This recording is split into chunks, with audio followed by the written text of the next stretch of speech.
Chapter 18, we will discuss today verses 1 to 12. Factually, we discussed the entire Bhagavad Gita here because at the end, the purpose on that sat, as we mentioned, is to please the Supreme Lord. But Krishna gives again a summary in the 18th chapter of the entire Bhagavad Gita. And he does that to emphasize at the end the goal again, which is surrender to Krishna. That's the essence of previous chapters is again taught here in the 18th chapter. So in this chapter, Krishna concludes that he has, as he has done throughout the Bhagavad Gita, that one should perform devotional service. So that's, yes.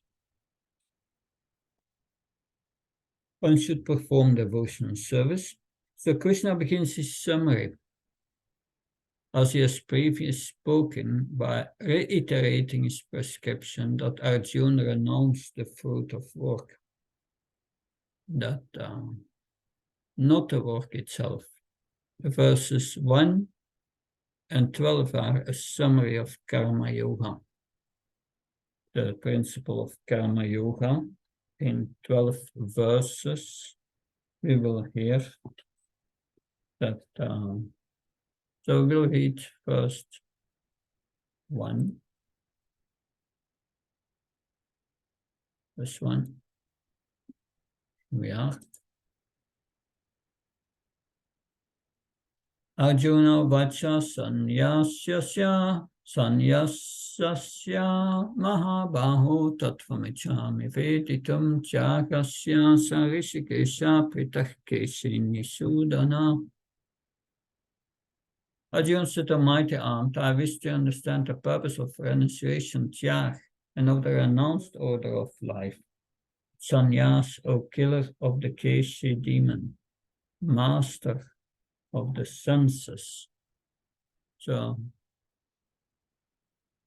So here, Srila Prabhupada, he speaks about this chapter in the first purport.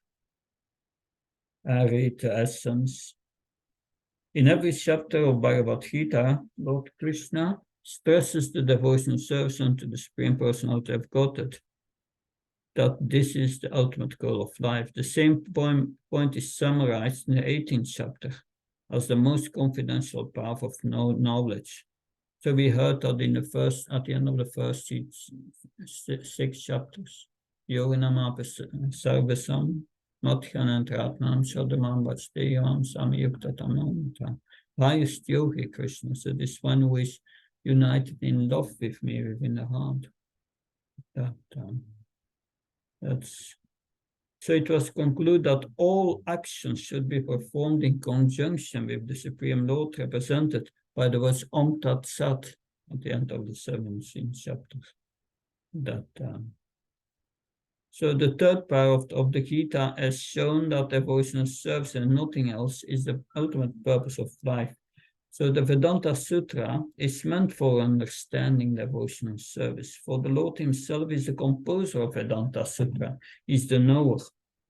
But in this first verse, Arjuna wants to clarify the two distinct subject matter of Bhagavad Gita, namely renunciation, tyag, and renounced order of life, sannyas. Thus he's asking for the meaning of these two words. He's asking for the meaning of these two words. So if we go back, yeah.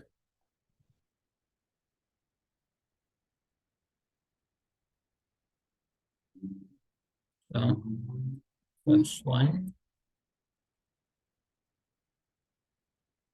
In the previous chapter, the purpose of life was indicated to be renunciation and attainment of transcendental position above the three material modes.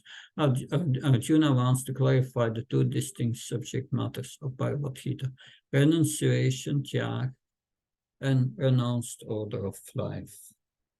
Yes. These 2 points will be clarified. Renouncing means giving up activities based on material desires. And tyag means renouncing the results of one's activities and giving them to Krishna. And tyag is better. That's why? Because it's done with a consciousness that this belongs to Krishna and I give the result to him. Sannyasis, it's not mine. No, not for me. So that's incomplete, that renunciation. Bprs Swami explains that. But let's see how Srila Prabhupada, or first Krishna explains it, and then Srila Prabhupada in the purport.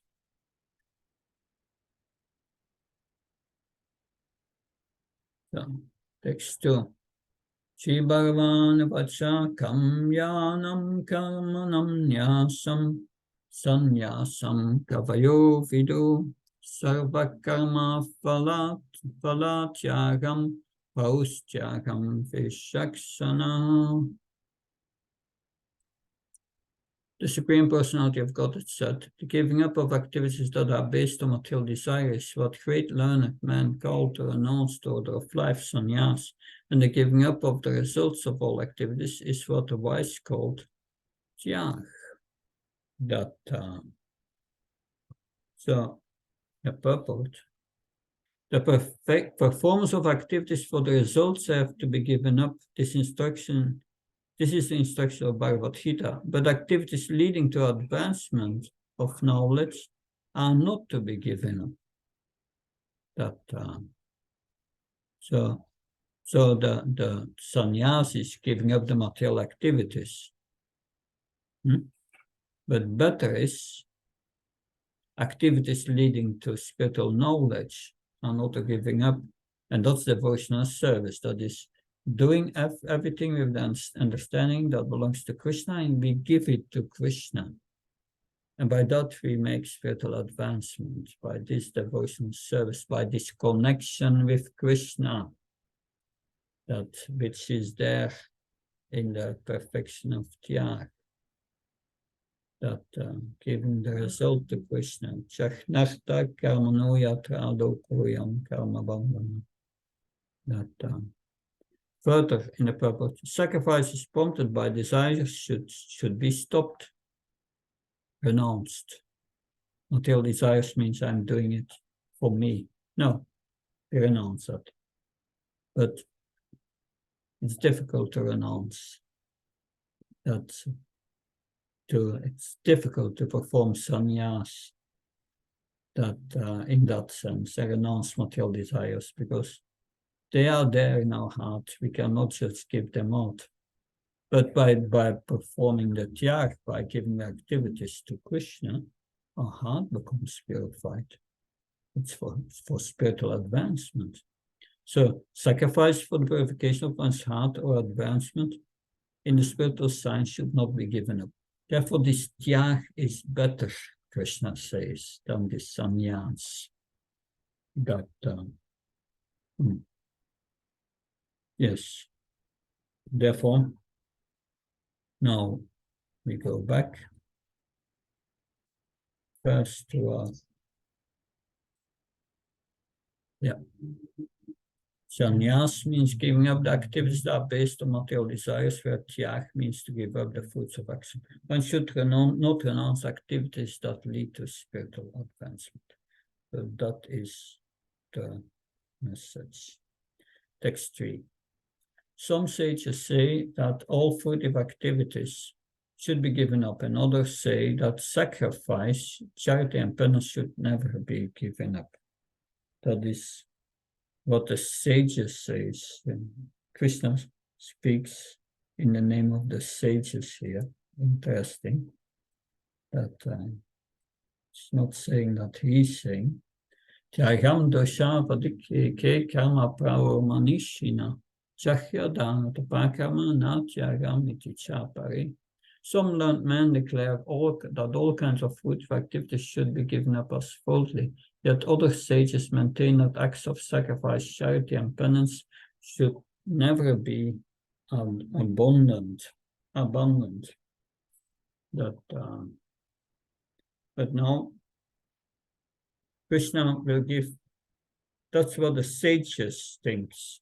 He says that. But in that text 3,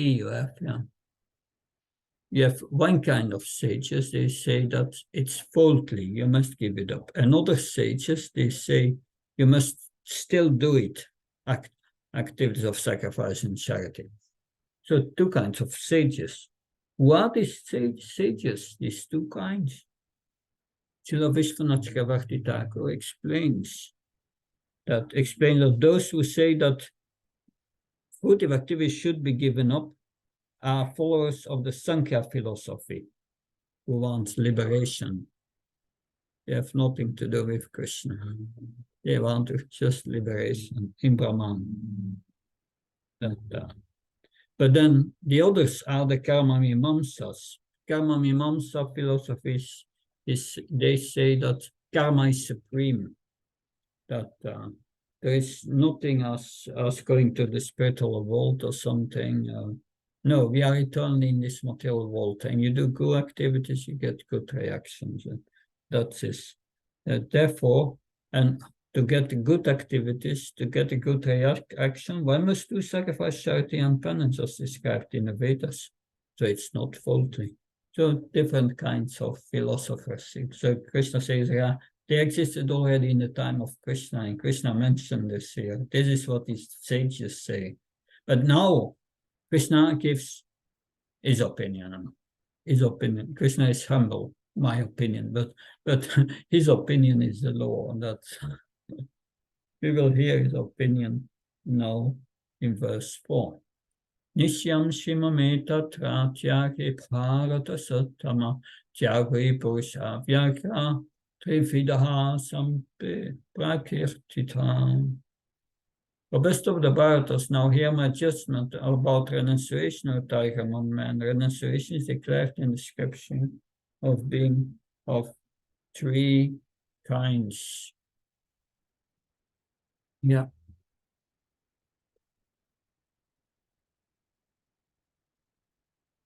So the Lord says that the process of renunciation should be considered in terms of the modes of nature in which it's performed. That is what Krishna says. You must see it in the modes of nature. And therefore, now, what's the purpose of doing this Sakhya Dana karma? The purpose, Krishna says, Sakhya Dana tapa karma na tyagam karmam evatat. Sakhu danam tapasheva pavanani manishinam. Acts of sacrifices and penance are not to be given up. They must be performed. Indeed, sacrifice, charity, and penance purify even the great souls. So you should not give them up, but you do them for my pleasure, for your purification. That was in the 5th chapter already. A yogi always strives for purification. In the 16th chapter, the divine qualities, we had sattva samshuddhir. One strives for one's purification. So there are many purificatory processes for advancing a human being to spiritual life. Charity is for the purification of the heart. If charity is given to suitable persons, as described previously, it leads one to advanced spiritual life. That we heard that before about charity, and it's here repeated by Krishna. That and then 6. Etannapi tu karmani sangatyatva phalani cha kartavyani time partha nishitam matam uttamam. All these activities should be performed without attachment or expectation of result. They should be performed as a matter of duty or snaprita. That is my final opinion. So, Prabhupada writes, all sacrifices which are meant for material advancement in life should be given up, but sacrifice to purify one's existence and elevate one to the spiritual plane should not be stopped. Everything that leads to Krishna consciousness should be encouraged. A devotee of the Lord should accept any kind of work, sacrifice or charity, which will help him in the discharge of the devotion service of the Lord. So we will here first, see first here the summary. So Krishna gives his opinion that sacrifice and charity and penance should never be given up, even by renounced persons. The highest criterion of religion is to accept any kind of work, sacrifice, or charity which help one to discharge devotional service to the Lord. So those who engage in book distribution and so on, and preaching, this is the best charity, giving this knowledge to others. But there is a quote on verse 5 where Krishna said, this is my opinion, that it should never be given up. A quote of Srila Prabhupada. See, that's the quote. Yeah, we will read it. Tapasya means voluntary accepting all kinds of inconvenience. Material activities mean we are trying to avoid inconveniences. Spiritual life means to execute tapasya, austerity, penances, even at the risk of all inconvenience. This is called tapasya. So Krishna says, Jahya dana tapakriya natyargam. You can give up your family life, but you cannot give up Jahya dana tapa. That you cannot do in any circumstances. These things must be continued. Jahya dana tapa natyargam karmanevata. Karya means you must do it. So unless you practice Jahya from the very beginning, give charity. If you are a grihastha or undergo tapasya or taking sannyas, how will you understand this philosophy? It is not possible. In the Kali Yuga, however, this Jahya is not possible. Ritualistic Jahya, sacrifices recommended in the Vedas, is not possible. It's very expensive. You have to acquire much ghee, grains, and many other things. Feed so many people it's a very difficult task to perform the ritualistic Jahya. Therefore, Krishna has made it easy. What is that? Jahya is Sankirtanami prayer. Yayanti Sumedasa. Those who have brains who are not dull, not filled with galdom, can understand Sankirtan Jahya. Then it fulfills the injunction of Bhagavad Gita, Jahya Dana Tapakriya. So that is our Jahya Dana Tapakriya, chanting Krishna's holy names. That and now we will hear text 7 to 10. 7 to 10. Niyatasya tu sanyasa karmano no papachate mohatasya prityagas tamasa parikirtita. Prescribed duties should never be renounced. If one gives up prescribed duties because of illusion, then Such renunciation is said to be in the mode of ignorance. Can someone read this purport? Work for material satisfaction. Okay, Prabhu, Hare Krishna. Please do. I'll read, okay.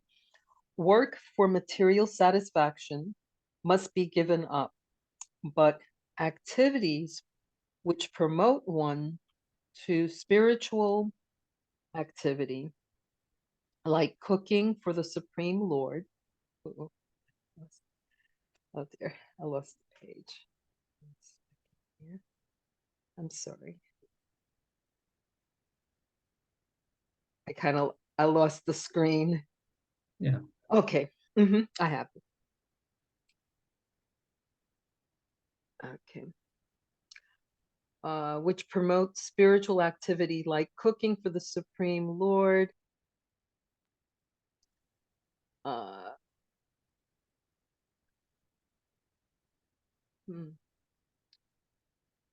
I'm having trouble with the screen. I will continue. Okay. Like cooking for the Supreme Lord and offering the food of the Lord and then accepting the food are recommended. It is said that a person in the renounced order of life should not cook for himself. Cooking for oneself is prohibited, but cooking for the Supreme Lord is not prohibited. Similarly, a sannyasi may perform a marriage ceremony to help his disciple in the advancement of Krishna consciousness. If one renounces such activities, it is to be understood that he is acting in a mode of darkness. That's, yeah. So Srila Prabhupada was criticized before that by some unscrupulous persons. Text 8. Dukkamityeva yat karma kaya klesha bhayat chayat sakatva rachasam tyagam naiva tyaga phanam labed. Anyone who gives up prescribed duties as troublesome or out of fear of bodily discomfort is said to be renounced in a mode of passion. Such action never leads to the elevation of renunciation. The short purpose. One within Krishna consciousness should not give up earning money out of fear that he is performing fruitive activities. If by working one can engage his money in Krishna consciousness, or if by rising early in the morning one can advance his transcendental Krishna consciousness, one should not desist out of fear or because such activities are considered troublesome. Such renunciation is in the mode of passion. The result of passionate work is always miserable. If a person renounces work in that spirit, he never gets the result of renunciation. Interesting. 9. Karmanityeva yat karmani yatam kriyatarjuna sangantyat papalam cheva natyaga satpiko mata. Arjuna, when one performs his prescribed duties only because it ought to be done and renounces all material association and all attachment to the fruit, his renunciation is in the mode of goodness. So prescribed duties must be performed with this mentality. One should act without attachment for the result. He should be disassociated from the modes of work. A man working in Krishna consciousness in a factory does not associate himself with the work of the factory, nor with the workers of the factory. He simply works for Krishna and he gives the result to Krishna. He's acting transcendentally. Now, we come to that point to conclude what is real renunciation. But first, that's in text 11. But first then, Nadveshta kusalam karma kusalenanam chachate tyagi sattva samavishto medavicina samsaya. The intelligent renouncer situated in the mode of goodness, neither hateful of inauspicious work nor attached to auspicious work, has no doubts about work. So, a person in Krishna consciousness or in the mode of goodness does not hate anyone or anything which troubles his body. That's a high level. Now we have the real meaning of renunciation. Naidrita dea brita sakyam tyaktyam karma nasheshata. Yastu karma phalatyahi na tyagit alvidiyate. That it is indeed impossible for an embodied soul to give up all activities, but one who renounces the fruits of action is called one who has truly renounced. So we heard that in the 3rd chapter, one cannot take sannyas, renounce if the heart is still impure. One must have a high level of purity to take sannyas. Otherwise, it's better to work and become purified, and give up the fruits of action. So it is said in Bhagavad Gita that one can never give up work at any time. Therefore, he works for Krishna and does enjoy the fruitive results. Who offer everything to Krishna is always, he does not enjoy the fruitive results. He offers everything to Krishna, and so he's always a renouncer in that sense. So this tyag is better than renunciation. Text 12. So, anistamishtam shatrividam karmanafam bhavati atyahinam pritya natu sannyasinam kvachit. For one who is to not renounce the threefold fruits of action, desirable, undesirable, and mixed, accrue after death. But those who are in the renounced order of life have no such result to suffer or to enjoy. So if one can renounce, good, but tyag is better, even if you are still attached to things, but you offer the result to Krishna, you are also renouncing, and you become purified, and you don't have karmic reactions. Otherwise, if one does not it for the pleasure of Krishna, karma bandhana, there will be actions after death, reactions after death, karma accrued after death. So we go back to our slide and finish the slides. So we discussed that 11. Real renunciation means to renounce the fruits of action for the satisfaction of Krishna. One who does this is a sannyasi. So, yes, and one gives his fruits. One who acts in devotional service is automatically, internally a sannyasi. That's what Krishna says. So we got in the beginning an interview of the Gita that we discussed Arjuna's questions. That's the 3rd time he's asking this question. He asked it at the beginning of the 3rd chapter. Should I fight? Should I not fight? Should I renounce or should I work? He asked the same question at the beginning of the 5th chapter and the same question at the end of the 12th chapter.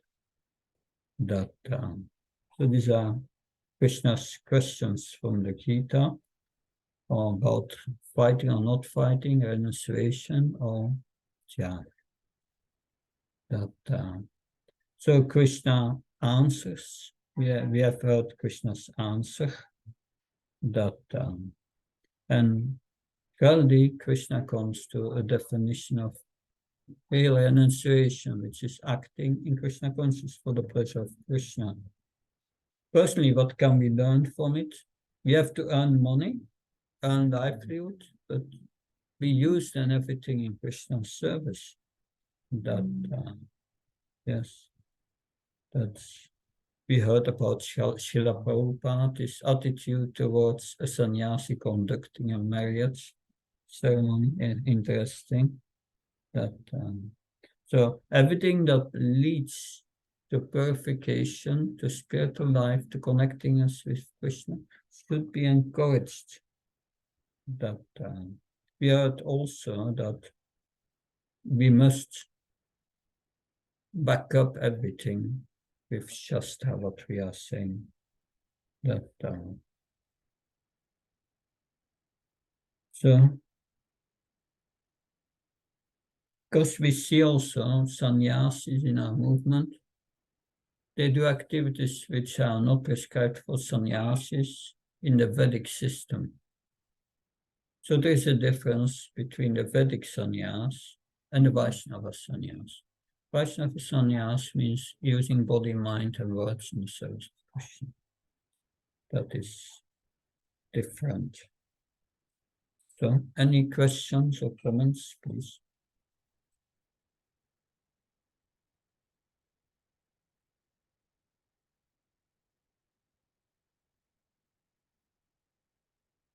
No questions.